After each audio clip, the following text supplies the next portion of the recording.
So welcome everybody to the Arnold Arboretum's 2021 Director's Lecture Series, hosted by William Ned Friedman. My name is Pam Thompson and I am the Manager of Adult Education for the Arboretum. Dr. Friedman is the 8th Director of the Arnold Arboretum in its nearly 150-year history, as well as Arnold Professor of Organismic and Evolutionary Biology with Harvard University. As a botanist, he devotes his career to studying the evolution of plants, in particular the origin of flowering plants, also known as Darwin's abominable mystery.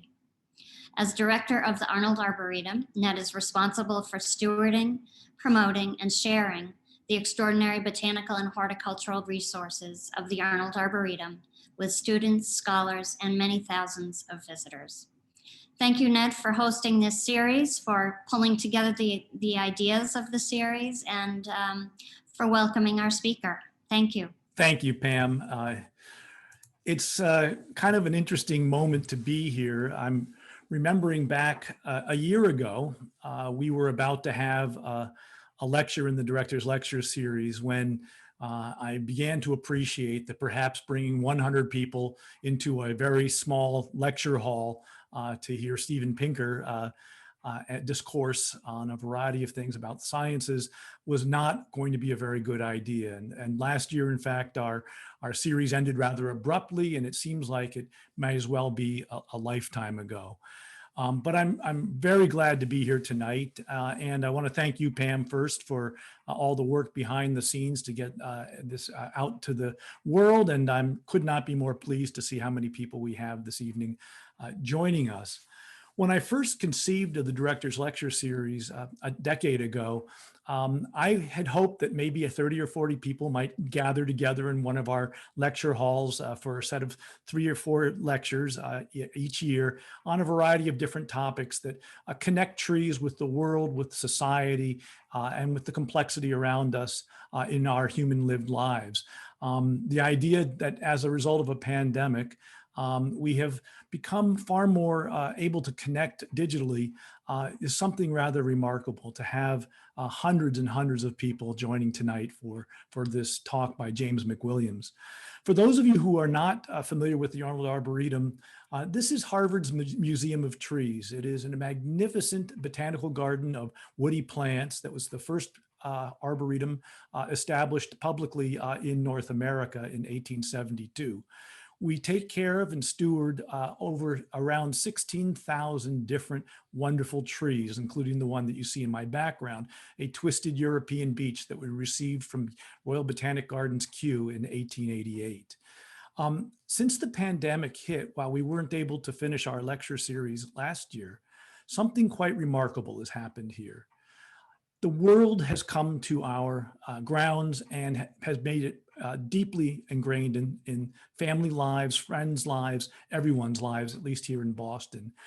Since the end of March, we've had between 2 and 3 million visits to the grounds of the Arnold Arboretum.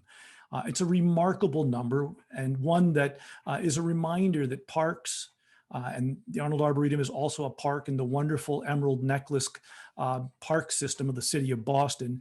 And open green spaces in cities are not just amenities, they are essential to a quality of life, mental health and well-being, and the ability to have joyful interactions in a democracy. So I want to welcome all of you to the Arboretum. If you haven't been here lately or have never been here, please make your way here when the conditions are right to do so. This is a magnificent place to spend time. Now, I want to introduce this evening's speaker, James McWilliams, who is a professor of history at Texas State University.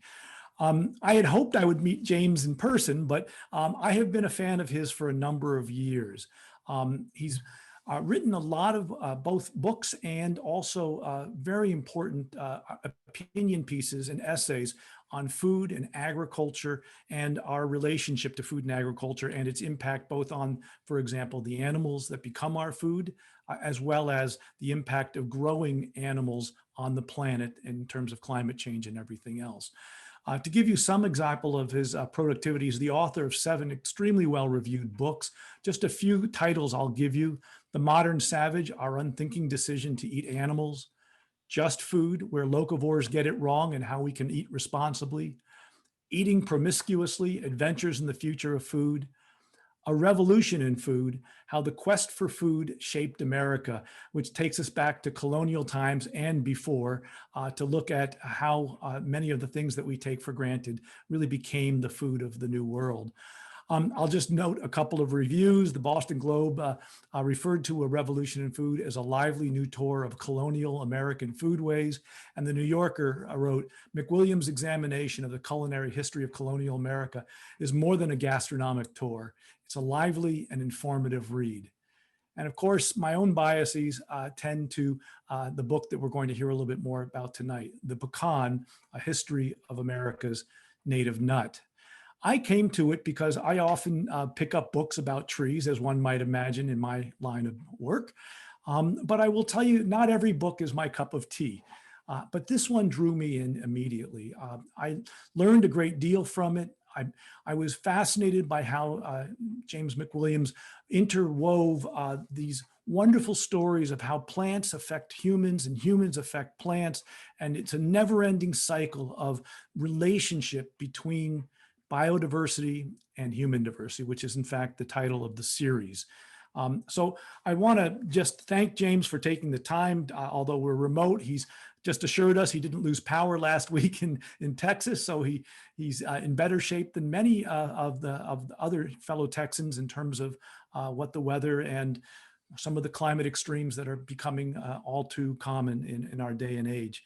So a couple of more points, just briefly. I just want to tell you he got his bachelor's degree at Georgetown University in philosophy, received a master's from the University of Texas, Austin in American Studies, and a master's of education at Harvard before pursuing a PhD at the Johns Hopkins University in history. I've looked at some of the fascinating classes that he teaches at Texas State. If you have not read some of his essays, go to the New Yorker, go to the Atlantic, Paris Review, New York Times, Harper's. All of these places will put you into the most wonderful and often thought-provoking and provocative essays that I think are so important to the kinds of discussions that we have to have in our society around our relationship to food and the production of food through agriculture.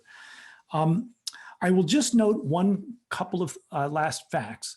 The Arnold Arboretum, over its history since 1872, has grown 49 different pecan trees. The first pecan tree to be planted in our collections was in 1876. The most recent added to our collections was wild collected on one of our expeditions in 2018. The oldest living pecan, which you actually saw in the picture that Pam had in her background, was accessioned and planted in 1882.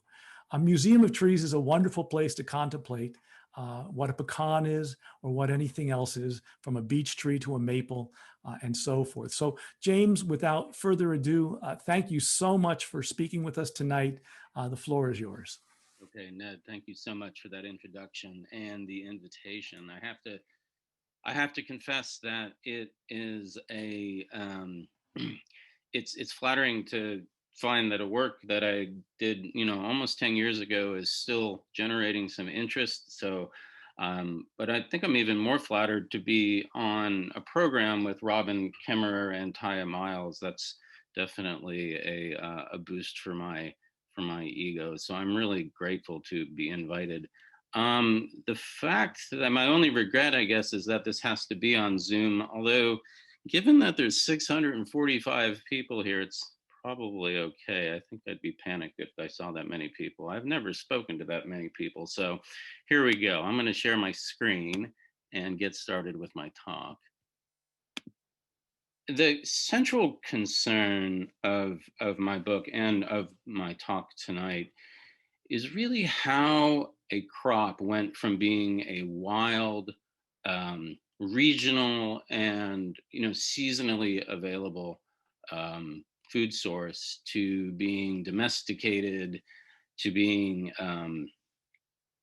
global, and to producing food that is available consistently all year round. And to give you just a sort of visual of, let's see, yeah, to give you a visual of the transition that I'll be talking about today, and is, this is the native range of the wild pecan, and it's a fairly circumscribed range, but over the naturalization and the domestication of the pecan, it has extended, far and wide throughout the United States. And I would actually add and update that map by including New Mexico, Arizona, and parts of California. So it's this trajectory that I'm most interested in talking about. And I have to say, like, looking back and going over this story for this talk, I'm really struck by the contingencies of the process of going from wild to domesticated. That the numerous moments where the story could have gone in so many different directions, but didn't, and almost a kind of randomness at times, I felt. And I think that's a really important point to keep in mind as I tell this story, because I think so often the narratives of industrial agriculture tend to be almost predetermined. I mean, you go from, small and local and subsistence to large and industrial and global. And I think, that's where the pecan goes. I mean, that's what we're going to trace here. That's what we're going to see happen. But I think it's important to remember that the process and the way that happens might not be as monolithic as we think. So jumping in, I'm going to go ahead and begin by talking about some of the pre-contact characteristics of the pecan tree, what led it to assume such a secure presence in its native territory. Obviously, the soil that the pecan evolved to settle in North America, its native soil was extremely wet and alluvial and loamy, and this proved to be ideal for the pecan. But three features really stand out beyond the obvious compatibility with the soil along the Mississippi River and its tributaries. One is the fact that a pecan is a climate tree species. And I mean, this is just another way of saying that it juts upward very quickly and doesn't like to be in shade. It doesn't prefer to be in shade. And this gives it the ability, in its sort of natural environment, in its native region, to, in many ways, elbow out competition. And the impression I got was that the, pecan tree preferred to be amongst other pecan trees. And, even now when you encounter some pecan forests in Texas, you do tend to see all pecans. They tend not to be mixed up. And I think it's this quality they have of jutting skyward rather aggressively that allows them to have that ability. The second factor is quite visible here is the root system. The pecan tree evidently has roots that shoot downward and outward at the same time. And I mean, not being a botanist, I'm not aware in any way of how unusual this is, but for the pecan tree, it has the benefit of, this roots plunging downward into the water table to provide stability and access to a water supply, while the horizontal roots, as I understand it, kind of spread out into the humus layer, the surface layer, and absorb nutrients from there. So, it evolved this root system that allowed it once again to establish a pretty secure foothold in its native area.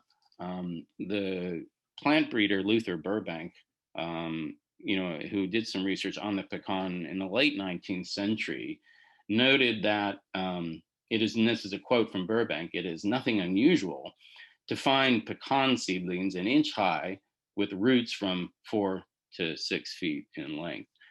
That's a pretty remarkable image to me. The final quality I'll mention about the sort of that identifies the pecan's pre-contact character is probably its most important, and that is that these trees, as I've already sort of hinted at, are extremely social. They clutter densely in groves, and they pollinate from tree to tree rather than within a single specimen. And this happens because an individual tree's male and female flowers tend to bloom weeks apart. So it lacks a self-pollinating mechanism. And this mismatch evidently enhances the genetic diversity that provides the basis for the tree's dominance in this region. So when I think about the native range, I think about these qualities because while again this isn't a particularly extensive native range, I think the qualities that I just mentioned really lend the trees a kind of strength and persistence to its native region. Now, when Native Americans arrived, it's not going to be any surprise to anybody that they found the pecans absolutely essential to their diet. I mean, the Native Americans in the region that we're talking about here had a diet that eventually had about 1,100 species of plants in it, and that's a truly remarkable figure because like today in the Western diet, we have maybe we eat like 5 to 6 plants. Like the 80% of our diet is based on 5 or 6 plants. But Native Americans had this incredibly diversified array of plants that they consumed. While the pecan was at the very top, it was really one of the most important foods that they incorporated into their diet. And I mean, the reason is pretty obvious. These are, easily accessible. They can be stored. This is a storage pit in central Texas. And they have, 100 grams of pecans have, almost 800 calories, 10 grams of protein, 2.4 grams of fiber, fat, micronutrients, etc. It just made sense to incorporate this food into their diet. The thing that really impressed me, though, is environmental historians tend to sort of look at the balance between nature and humans, and look at the way that they relate. And I mean, without a doubt, Native Americans achieved a kind of symbiosis with these native pecan groves. But I would actually sort of argue that I think the pecan groves had a greater impact on Native American culture than the Native Americans had on the pecan groves. I mean, not to suggest there wasn't this symbiosis, but I tended to see Native Americans' culture being very, very directly shaped by their reliance on pecans for an important part of their diet.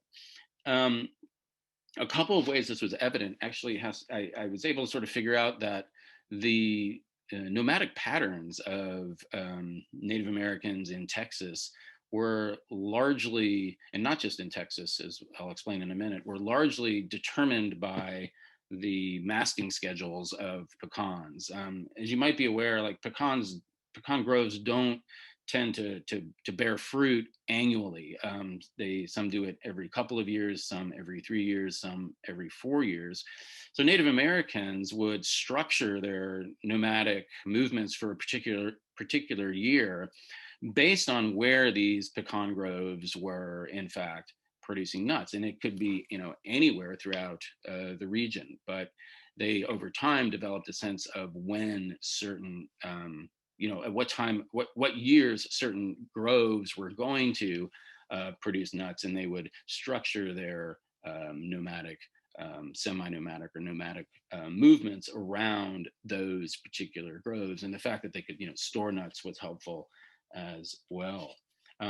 So when you think about like the impact that a tree has on a culture, if it is directly affecting the movements of these people, it's obviously having a very big impact on them. The other I think significant way that the tree really did impact Native Americans is because the nut itself could be stored for, it was essentially non-perishable. It could be stored for long periods of time.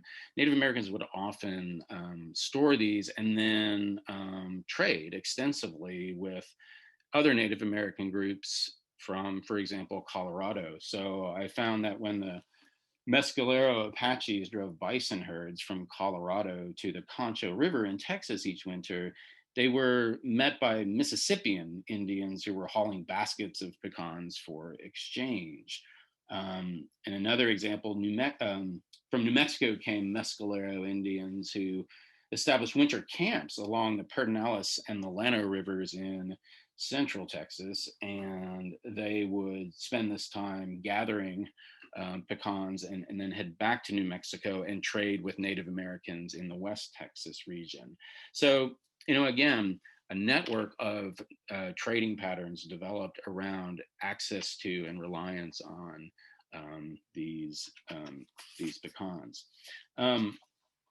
The last thing I'll say about the Native Americans is were always, I think, very savvy about choosing food sources that required a minimum of their labor. And this was very much true for the pecans. There was very little competition for the pecans at the time. And I think about how later there would be a lot of competition for pecans, mainly with pests or raccoons, for example. And neither of those were an issue at the time. I mean, the fact that the pecans were amongst, a biodiverse forest in the region where they were existing meant that you had, like, for example, a proliferation of red-headed woodpeckers, which control for the pecan weevil. And, it was later on with the deforestation that took place in the region where the red-headed woodpecker would lose its habitat and the pecan weevil would become dominant. But that wasn't an issue here at the time of the Native American interaction, pre-European Native American interaction with the pecan. The other factor would be raccoons, and I didn't know this, but raccoons were only located or indigenous to the southeastern portion of the United States. And it wasn't until urbanization, and particularly the proliferation of trash, that led raccoons to start spreading to other parts and adapting to other parts of the country, including where the pecans are native. And they became a very fierce competitor once they arrived with pecans. But this was not an issue for Native Americans at the time. The next sort of step in this process, in this trajectory, involves the European interaction with the pecan tree. And on this point, I kind of expected one of two things, one would legitimately expect one of two things to have happened with respect to the European interaction with these native pecan groves. One is that they would have been, they would have been propagated elsewhere in North America or other parts of the Americas, or even taken and propagated overseas in Europe. And if you think about what happened to maize or the tomato or the potato, these crops were propagated throughout Europe after European contact, after the Columbian Exchange. And in a lot of ways, it would seem like this might be a logical fate for the pecan, but that is not what happened. And I'll explain why momentarily. The second, I think, logical expectation to expect for the pecan in terms of the European interaction with these dense pecan groves would be that they would be deforested. When we think about colonial America, we think about a lot of agricultural pursuits, but we forget that colonial America was also the site of very aggressive and proto-industrialized timber operations. And within the first 100 years of the European settlement of the east coast of North America, nearly 95% of the forests were deforested. And this was to serve a burgeoning shipping industry throughout Europe and in Scandinavia. And so it would have been perfectly logical for perhaps a timber company maybe in the southeast to have penetrated far enough into the interior to encounter and to clear these pecan groves, as they did much of the American South. I mean, one of the reasons why the American South today is so populated with pine trees is that the original hardwood forests were deforested to serve, the European shipping industry. So, one might have expected this reasonably to have happened to the pecan. So let me talk a little bit about why those things didn't happen. And I think it helps define the European relationship with the pecan. And this kind of gets at what I was saying earlier about how things so easily could have gone in different directions, how there were so many unexpected contingencies in this story. I think the first reason, and again, this is certainly contestable, but I think one of the reasons why the Europeans showed, and we're talking English, French, and Spanish, showed very little interest in the pecan, in certainly cultivating the pecan, was the fact that there was already a kind of pre-existing affection for the European walnut. And when the English and the Spanish came to the New World, they brought the European walnut. The Spanish cultivated it in California.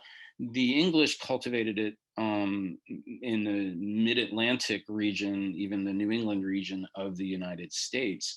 And the European walnut was so heavily favored by Europeans because of the wood quality. I mean, it is exceptional wood for not for the shipping industry, but for building furniture and homes. Obviously the walnut itself is a fairly mild and I think very tasty nut. Certainly not as bitter as a lot of wild pecans can be. And the other reason is the leaves of a walnut, European walnut, were often used as a laxative, so they had this medicinal benefit as well. So, by virtue of the fact that the Europeans were, creating these modestly sized walnut orchards, I think the pecan sort of was of less interest. It sort of paled in comparison to the appeal of the walnut. In fact, the accounts we have of Europeans encountering the pecan are kind of humorous because they just sort of dismiss it as this inferior walnut. Very often they saw it as some sort of walnut, and therefore had no interest in really doing anything with it, and therefore let it stay where it was. And I think this helps explain why the pecan did not follow the fate of the of other crops like the tomato and the potato, as I mentioned earlier. Now, in terms of why it wasn't deforested, this is actually a much more straightforward explanation. Pecan wood was, little needed and desired as a building material. The major problem with pecan wood is that without the use of industrial blowers, it is an extremely difficult wood to dry. So it was just very wet, very heavy wood. And a lot of these logging operations were overland. They were traveling hundreds of miles, pulling logs through the forest, and these would be entirely too heavy. I mean, even today, it takes 7 days in a kiln to use walnut to in the way that it's used today. And primarily a lot of walnut, pecans, a lot of pecans are used today to for some furniture making for sure, but also flooring for gymnasiums. Like, I guess it has a good feel for the bounce of a basketball. The final thing I'll mention here, and this is really more conjecture than anything else. I don't really have any hard evidence for this, but I did notice that when the Spaniards encountered, like when Cabeza de Vaca encountered the pecan along the Guadalupe River in 1533, he did something that was really common for other people who encountered the pecan, and that is they associated it with Native Americans, and not just Native Americans, but the Native Americans' sort of subsistence scavenging behavior. And from the European perspective, this was a really negative association. The idea of scavenging for food or hunting for animals really contradicted the European notion of like proper husbandry and domesticated control of crops and animals. And my hunch is that one reason why the Europeans might have been turned off the pecan is because it was associated with Native Americans and, you know, so-called savage ways of going about acquiring your food. There were some examples of trying to spread the pecan to other parts, to grow the pecan in other parts of the country. Jefferson, Washington, the Bartrams did it. These were very small scale. A lot of these trees ended up dying in freezes. And again, it really did not take off in any kind of way. Um, Somewhat surprisingly, I mean, here we are, in middle of the 19th century, and the native footprint of the pecan tree hasn't shifted at all. It really hasn't shrunk. It really hasn't grown. And to me, that's unique. It's hard for me to think of another crop that was able to sort of maintain its integrity, so to speak, after hundreds of years of interaction with Europeans, and then thousands of years, of course, before that. And so I really expected there to be some sort of major change during the settlement of Texas, starting in the 1830s into the 1840s. White Anglo planters mostly bringing cotton and slaves, and I mean, and an environmental ethic that basically equated the landscape with commodified resources. Once again, there would be every expectation that this would somehow dramatically alter the fate of the pecan tree, especially given that the imperative was to plant these cotton plantations, typically all the way to the edge of a river, which is, of course, where the pecan trees are most densely located.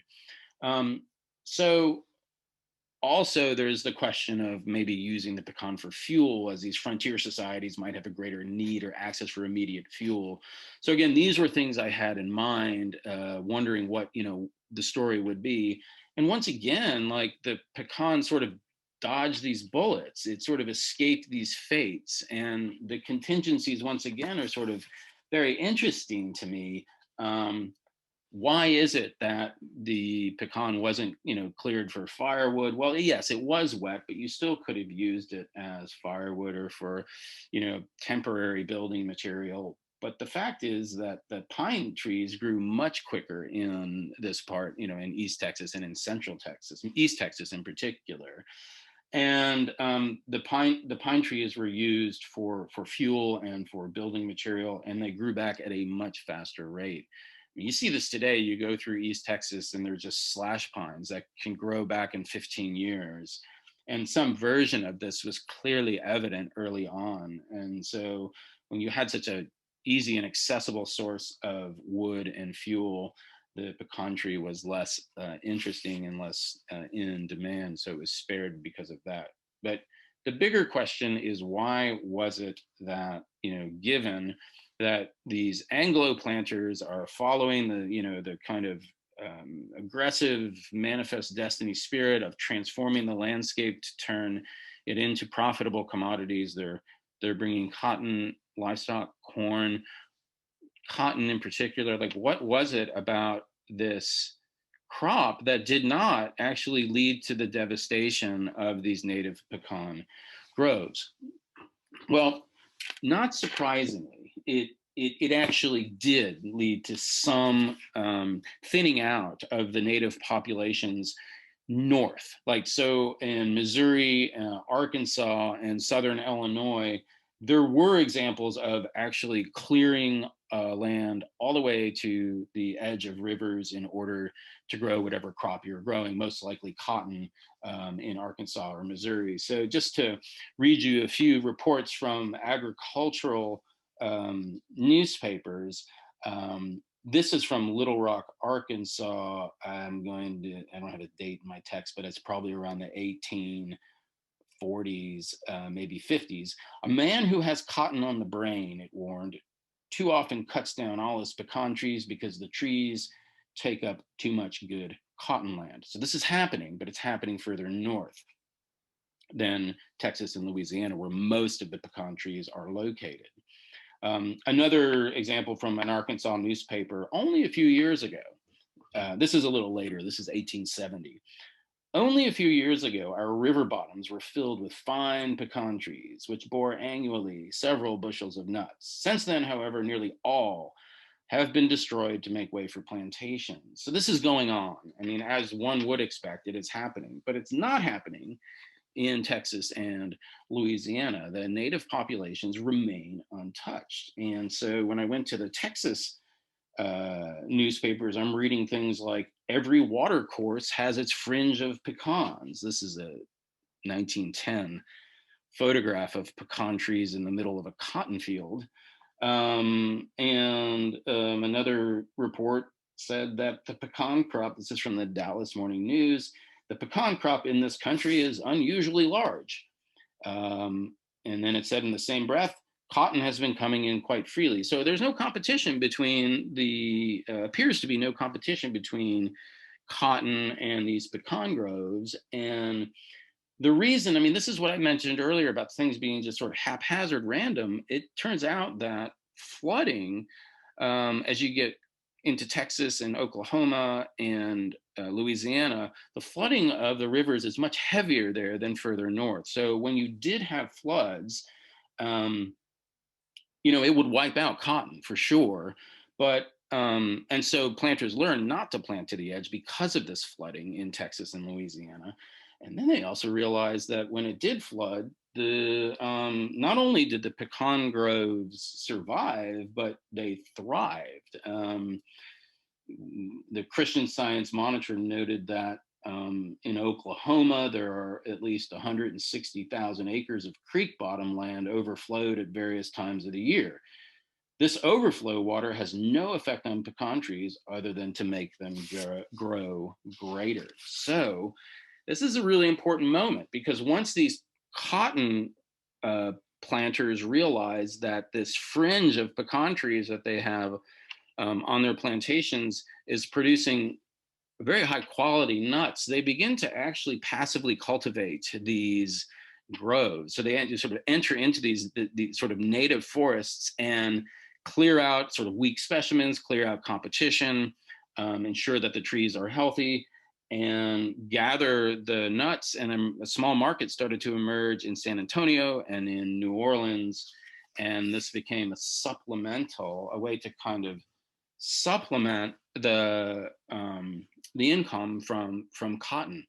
So a kind of startling outcome in some ways, whereas you would expect these pecan groves in Texas and Oklahoma and Louisiana to have been cleared because of hydrology and river behavior, they were maintained, and then they were cared for, and then they were kind of passively cultivated, and their goods, the nuts, were starting to be marketed. And keep in mind, these are wild groves, so the genetic diversity is only being preserved and enhanced while they're coming up with a way to make a little extra cash on the side. So that brings us to what is probably, so here we are. I mean, in the mid-19th century, things are, as I said, a bit thinned out as you get into Arkansas and Missouri and Illinois, but the native range of the pecans remains, the integrity of that range is quite secure. In the middle of the 19th century, after, deforestation, after expansion of the cotton economy, livestock, corn, etc., it's still maintaining a very strong foothold. Now, things begin to sort of change dramatically because of something that happens on a plantation outside of Louisiana called the Oak Alley Plantation. This is in many ways the kind of pivot moment in the story.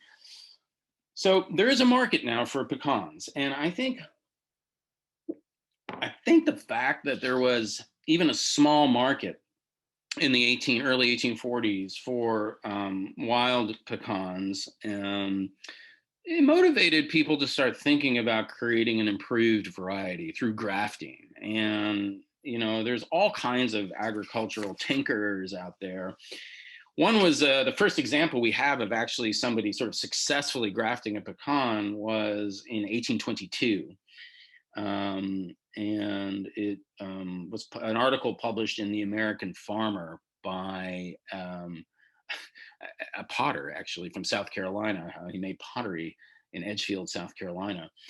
But he tinkered, he was a kind of experimental kind of guy. And so he successfully grafted some pecan trees, and he wrote an article about it in 1822.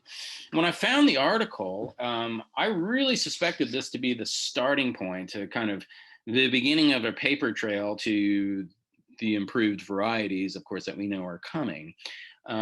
But that's not what happened at all. It turns out the channels of information leading to that initial improved variety were very much beneath the surface. And I don't want to say this shouldn't be unexpected, but it does have a surprising quality to it.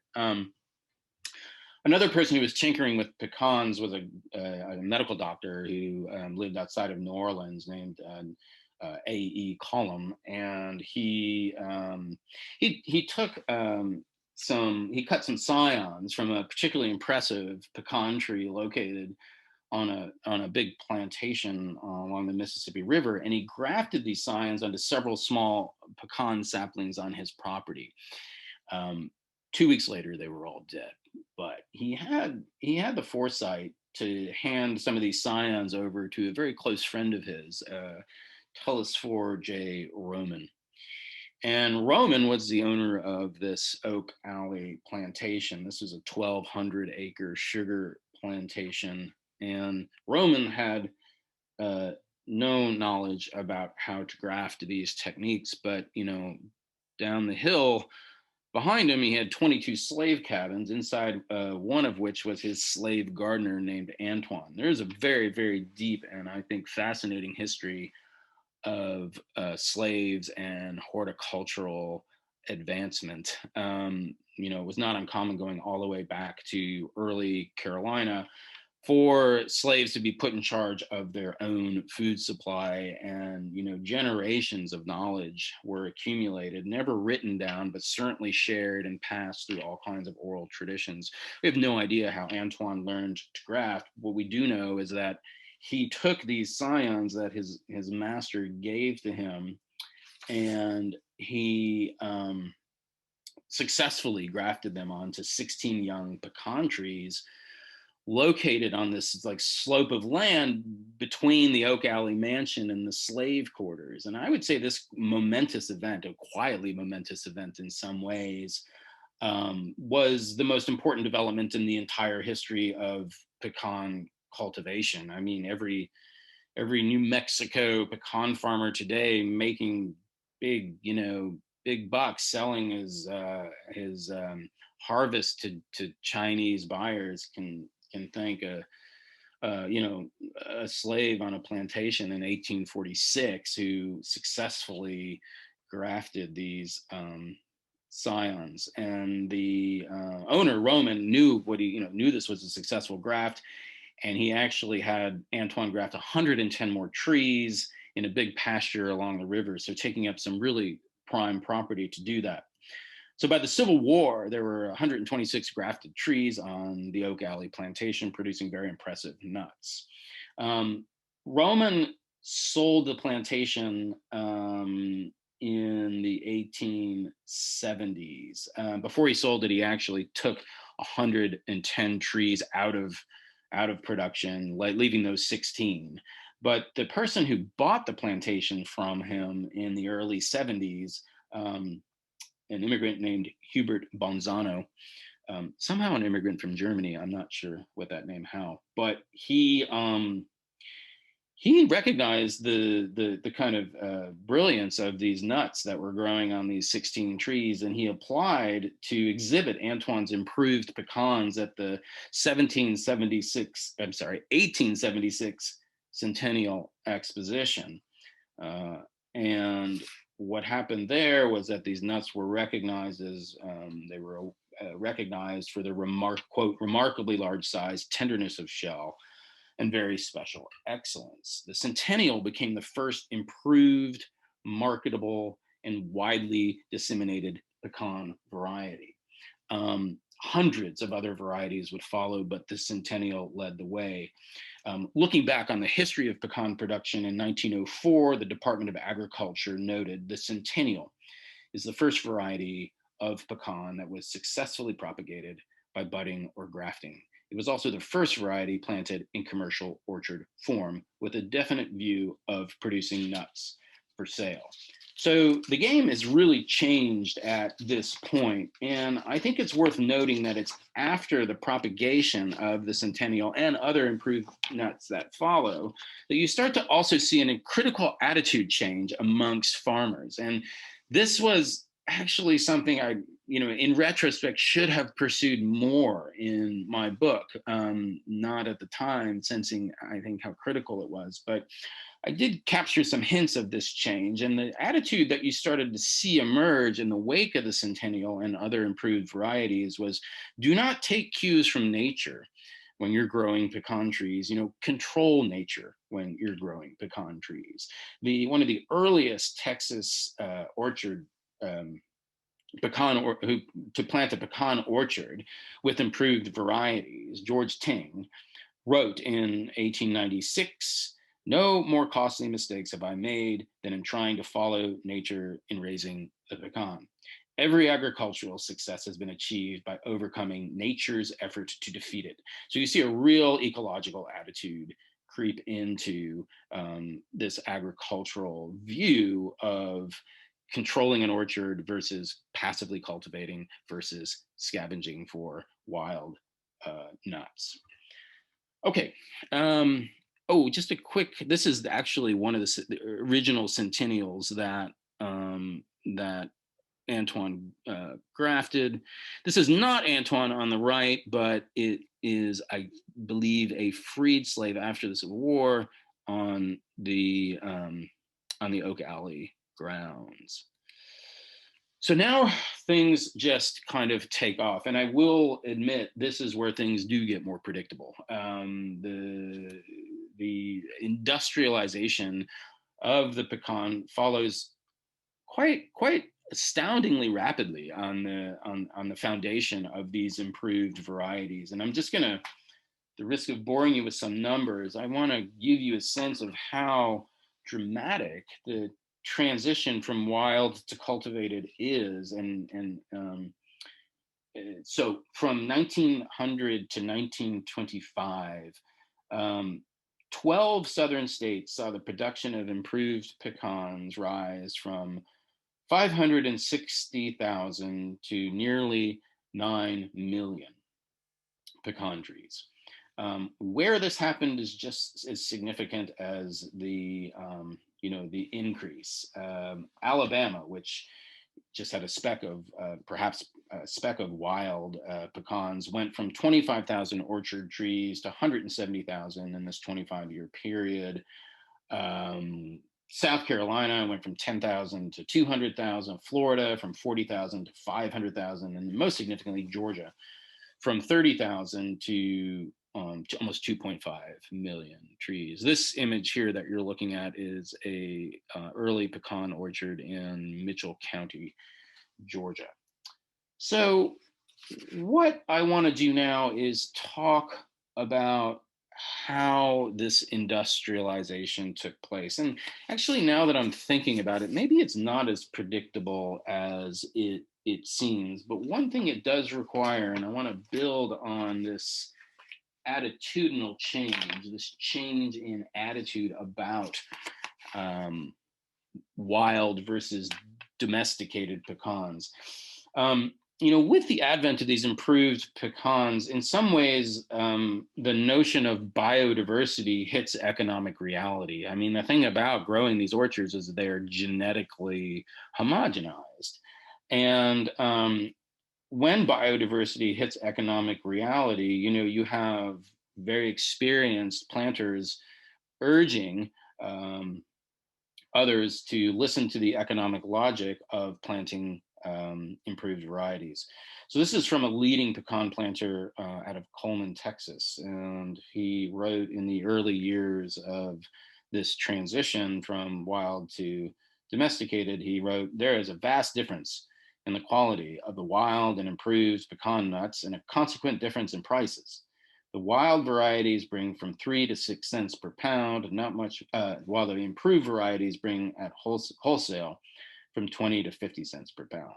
And some of the fancy kind for planting purposes from $1 to $3 per pound, making a conservative estimate of 20 trees per acre with an average of 50 pounds per tree. The wild nuts at 4 cents are worth $40 per acre, whereas the superior varieties at 20 cents will bring in $200 per acre. So this is, I mean, in many ways, kind of economically speaking, a no-brainer. But what creeps into this economic reality is a bias against the wild version of this crop, and sort of an increasing reverence for the domesticated version, especially when we see the yields that are possible, the yield increases that are possible once you learn how to work these and grow these domesticated varieties.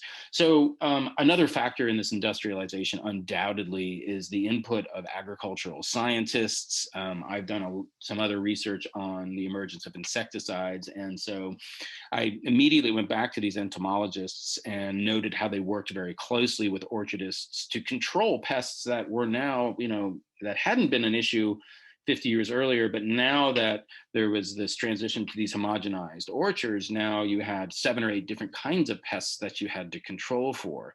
So entomologists were sort of just leaders of this range of agricultural expertise that focused on, fertilizer and, water and how to control for different kinds of fungus and such. And to give you a sense of how effective this, but I should say, actually, I don't really have time to go into it, but one of the kind of cultural challenges here was to get these farmers to actually trust these outsider scientists. And that was actually a really kind of fun part of the story, because the USDA was extremely attentive to the cultural differences between these scientists and farmers. But in any case, the farmers ended up listening, especially when they realized that when you listen to these ag scientists, things like this would happen.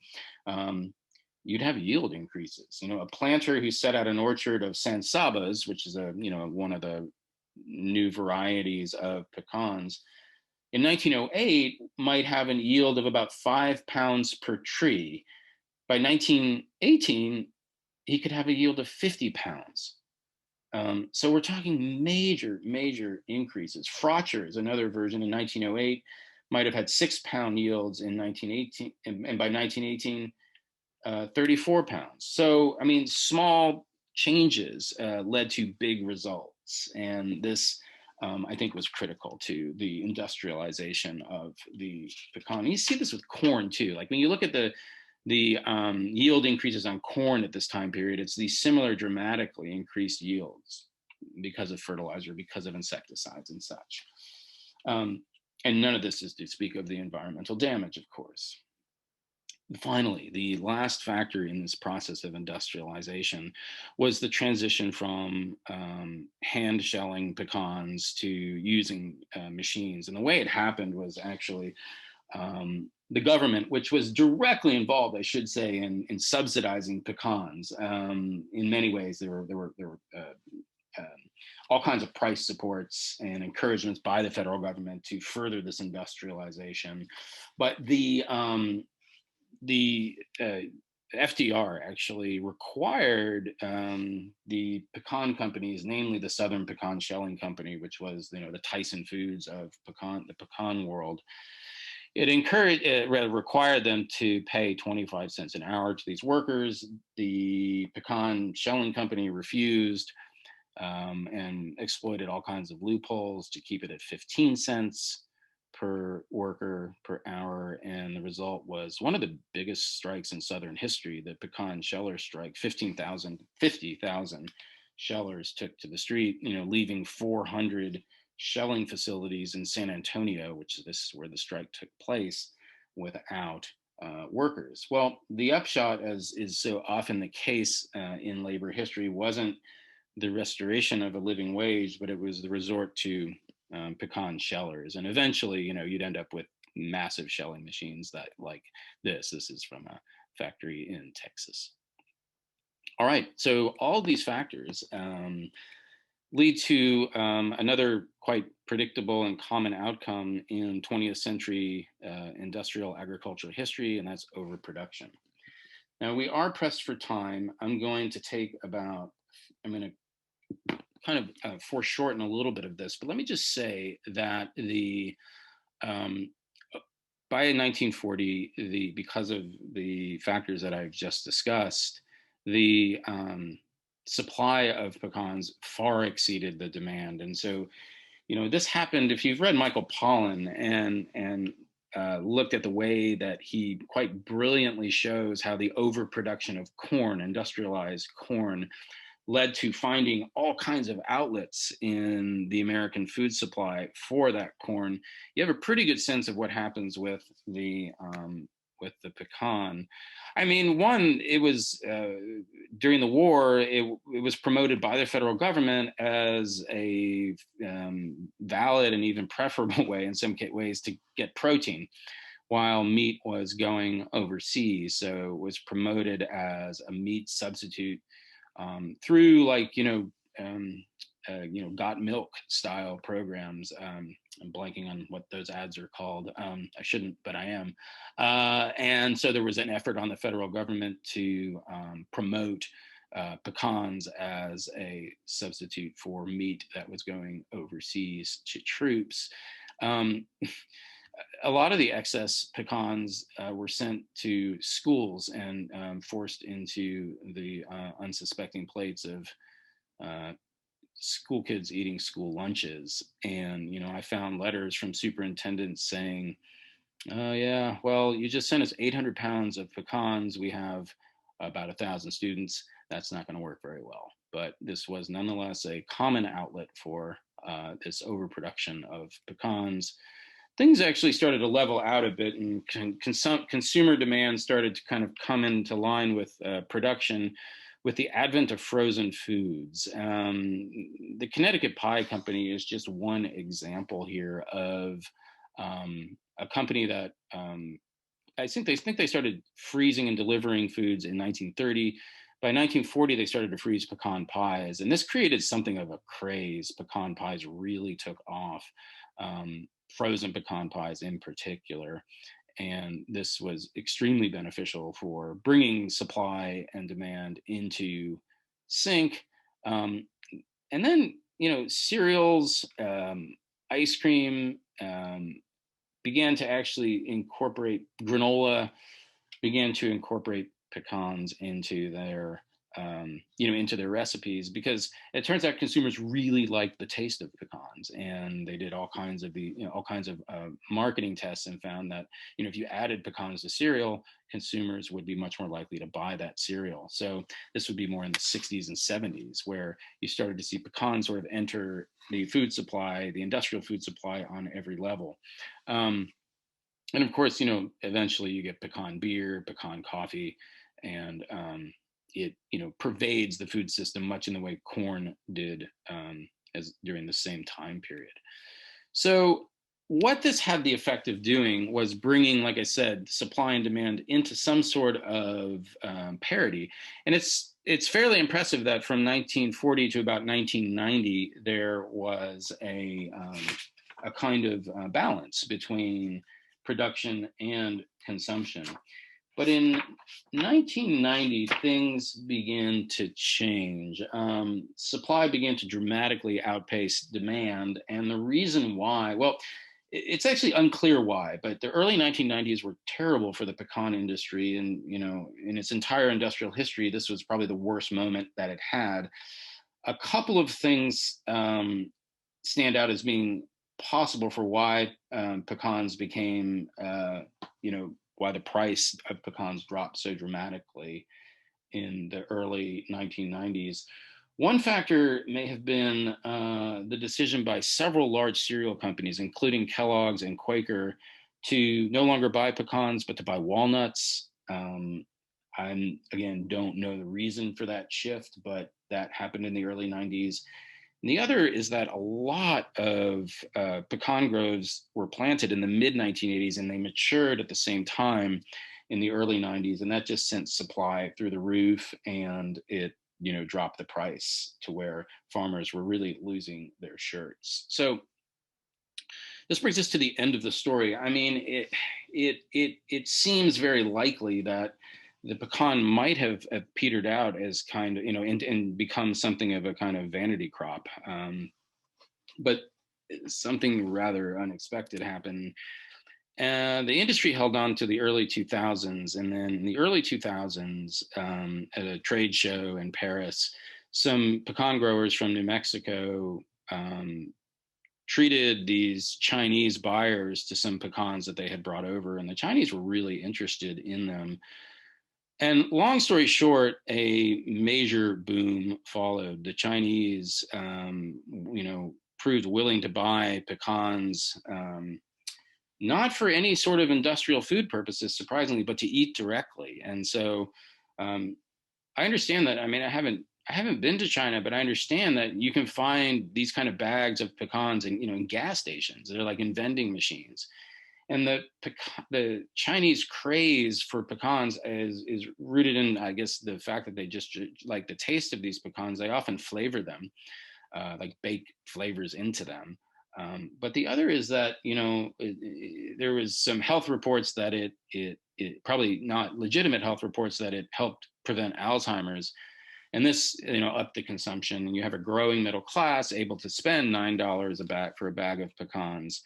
And this very much didn't just help the pecan industry recover, but the 21st century has been an absolute sort of glorious run for the pecan industry because they have this market in China.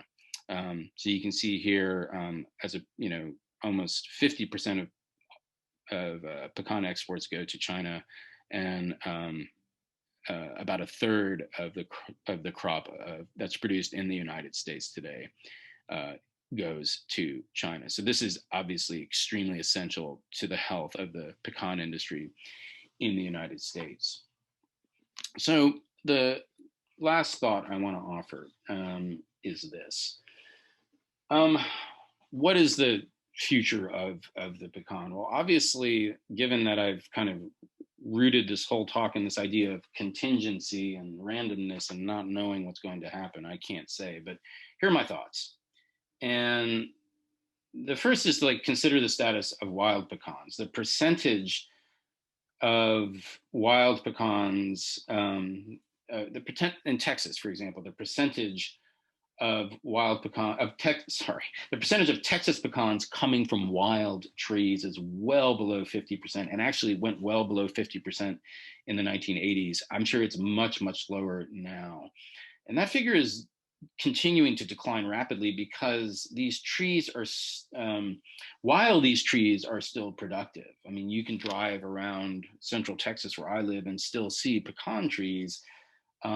The ecosystems that they are in are incredibly fragile. And I think at best, these trees currently exist in a kind of purgatory. They're thinned to the point that they can no longer reproduce at the rate at which they need to in order to live long enough to die a natural death. So, if you drive around the region where I live, you'll constantly see these lone pecan trees off in a field. And, it sort of hits you that you're looking at a living fossil that was left there to provide shade for cattle. The second thing to consider is what about the cultivars? What about the cultivated pecan industry? It's doing very well right now, but again, it was on the brink of disaster in the late 1990s, and there's no reason to think that if the Chinese start growing their own pecans or sourcing them from South America or South Africa or Israel, that the American pecan industry might end up in big trouble and farmers might pull their orchards out of production and grow a more profitable crop. And then finally, given the genetic homogenization that has been necessary to produce the industrialized pecan, those pecan trees that we do have are kind of like the banana, they're incredibly susceptible to, I think we all know the dangers and the spread of and how devastating a pandemic can be. And I think pecan trees are sitting in a very precarious spot. So the invisible hand of nature has yielded to the aggressive hand of humanity. As that has happened, the prospect of this, dangerous convergence of factors taking place to wipe out the pecan tree, I think is more likely. And in this respect, the pecan, a tree that has lived, I think, a unique life, one marked by remarkable individuality, could take a depressingly conventional path into obscurity. But I guess to end, we'll always have some pecan specimens to look at the Harvard Arboretum. So I will stop there. Thank you very much. Thank you for that. So one question early on when you were talking about the indigenous populations using the pecans, this person was saying that all native pecans seem bitter. How did the indigenous populations deal with that bitterness? Yeah, I found plenty of evidence of them actually boiling pecans to soften them. I honestly thought that might have been to ease the extraction of the nut, but perhaps that also maybe softened some of that bitterness as well. Mm-hmm. But again, I mean, a super interesting question and also a really hard question to answer because, we just have archaeological evidence to really go on and nothing much more than that. But the other thing that I will note is that they often would shell the pecans and then pound them into a powder and mix them into bison meat or to make bread from it of some sort or to mix it into cornmeal. So maybe one way that they dealt with that bitterness was to kind of incorporate it into other foods that they were eating. Is there an effort to preserve the germplasm of the native trees? And I don't know if Ned knows much about this or if you do. Totally a question for Ned, but I'm almost certain there are efforts, yes, to do that. But I'll defer to Ned on that. I think the USDA would, and a number of other land grant universities do quite a bit of work in preserving germplasm and testing for various qualities. Georgia is one of the biggest growing states, even though the pecan is not native to Georgia. And if you Google the University of Georgia and pecan, you'll quickly appreciate how much activity is going on there. And then there's the USDA too would be heavily involved in this. Okay. Now a question about breeding and grafting. So I guess we'll start with, do pecans come true from their nuts? No, the answer is no. And I mean, it didn't take long for farmers to realize this. And there was actually a whole, in the ag literature, it's pretty fascinating. If you go back to the 19th century ag literature, there are just some farmers who did not want to believe this fact that it just wasn't going to come true, that you were going to get inferior nuts. And, people writing long articles saying, look, you've got to acknowledge that this very few people have been able to get superior quality nuts from wild seeds that they have planted. And it's funny to me, and I haven't really explored it, but there seemed to be this very sort of, well, it's not that surprising actually, because I think part of the desire to maintain independence on the part of these farmers was to control their own seeds and not to be dependent on other sources for their seeds. And so there may have been this kind of stubborn reluctance to let go of that notion and transition to domesticated varieties. But this was definitely a source of debate. And you have to also remember, like, these agriculture newspapers were they're like message boards today. I mean, everyone was sort of chiming in with their own individual experiences. And so it did take a while for growers to realize that they were going to do much better growing improved varieties. But I think the sacrifice of growing these improved varieties was, I mean, I just touched on it briefly, but the sacrificing of authority to, you know, entomologists and soil scientists was not something that like fiercely independent farmers accepted very easily. When you're grafting onto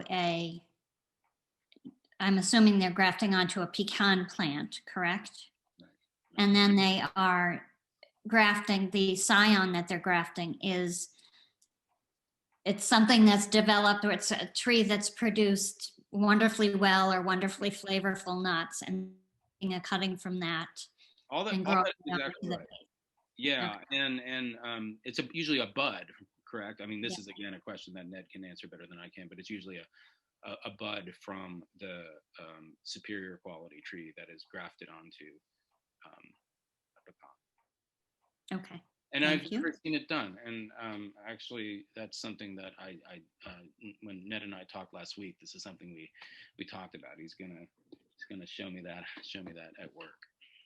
Yeah, I'm really looking forward to, even though we'll probably do it on Zoom, the Arnold Arboretum has a full-time person who grafts trees. And this is, again, for the very same reason you want to preserve the genetics of an individual. In our case, it might be something that's threatened with extinction, or a tree that we've been growing for 150 years and we want to keep it alive, but it's declining or it's been attacked by invasives. And so we clone. Grafting is all about cloning. And when plants reproduce, you're bringing in the aspects of sperm and egg, and you always get something that's not the same as the either parent, even though it has qualities of both parents. So we're going to do that this winter, which will be quite a bit of fun.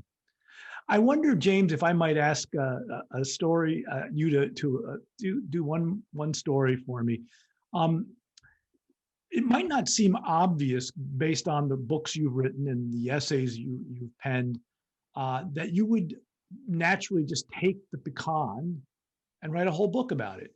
And of course, you do briefly allude to the story of the birth of this book in the beginning of your book. And I think it's a wonderful story, one that's sort of a reminder of just what familiarity can do if you take notice of it. Yeah, so I'm going to actually answer this question by talking about a conversation I had with a couple friends just last week. And, you know, Texas lost power. You know, half the people in the city of Austin lost power.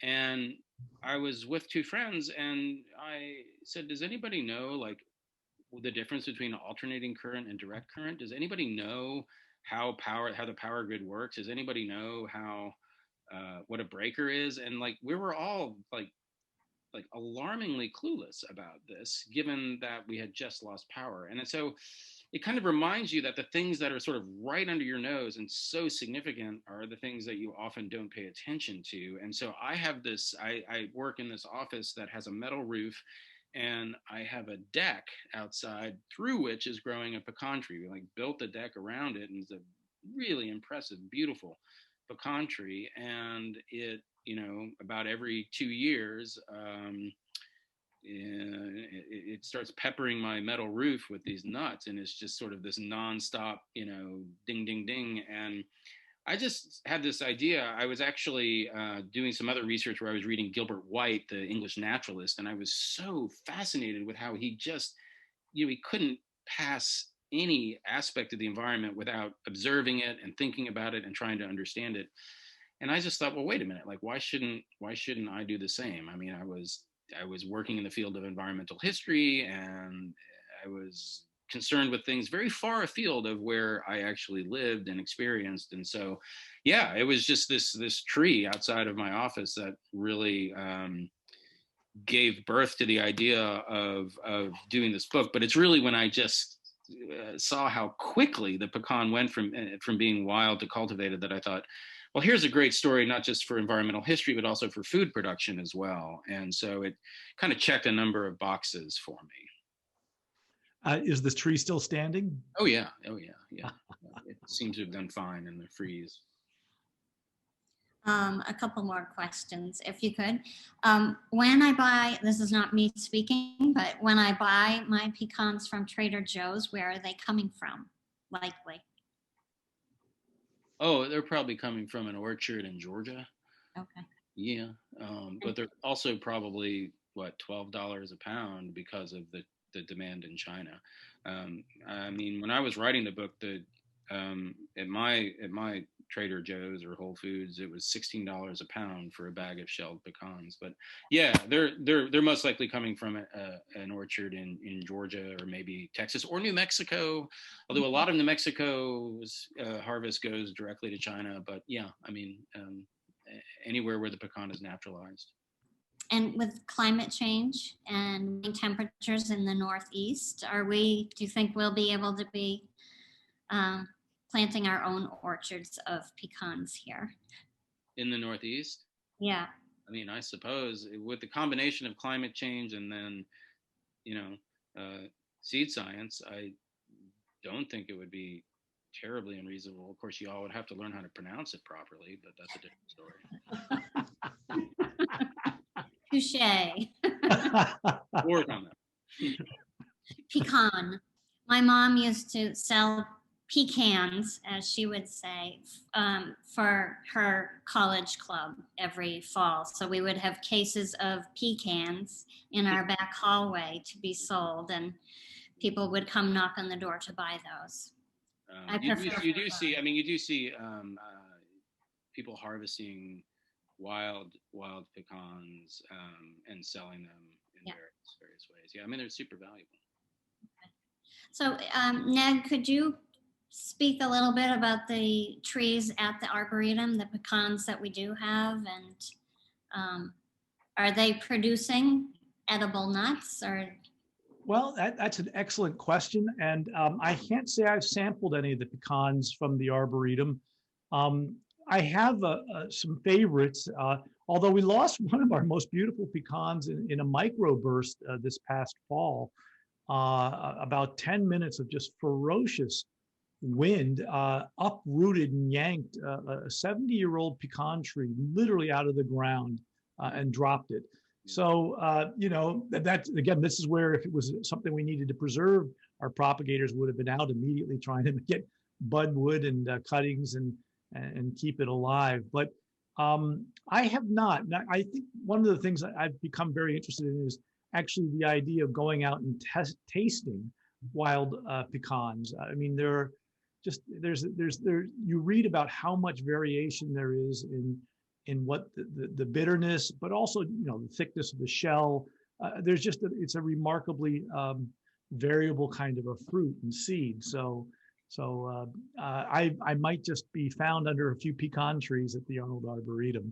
But one of the things that's very important to our mission is to collect from the wild, to have the natural genetics represented and essentially conserved. And as James has so perfectly emphasized, so much of the wild is gone in America. Even if we live in a wooded New England, it's third, fourth, fifth growth forest. I mean, so getting genetics in and collecting in Arkansas, collecting in different parts of the range, and as you can see in the maps that were shown, it's all the way from Mexico all the way up to Illinois. There's a lot of diversity, probably genetically, and also just environmentally what they can tolerate. So it's a wonderful plant to think about. And there are so few things that we eat plant-wise that are really sort of temperate North American foods. So much of what we eat was domesticated in South and Central America, in Asia, the subcontinent of India. But when you really think, well, what did America contribute to our modern agriculture? It's tough to come up with a long list. And so I think it's, being America's native nut is a pretty good way to put it. And I wonder if we should, I just want to be mindful of the hour. I thought I might just bring things to a close, but I wanted to tell everyone about the next two lectures. This has been an absolutely magnificent sort of introduction to the pecan, to thinking about this sort of intertwined set of lives of humans and cultures and of a species that becomes something that, again, goes on in an endless set of interactions round and round. But next Monday evening, we have the second speaker in this series, and that's Robin Wall-Kimmerer, and she'll be talking about the Council of Pecans from her book, Braiding Sweetgrass. And then the week after, and I should tell you, Robin has spoken before at the Arnold Arboretum, and she's a colleague and a wonderful a colleague from State University of New York in Syracuse, and a botanist.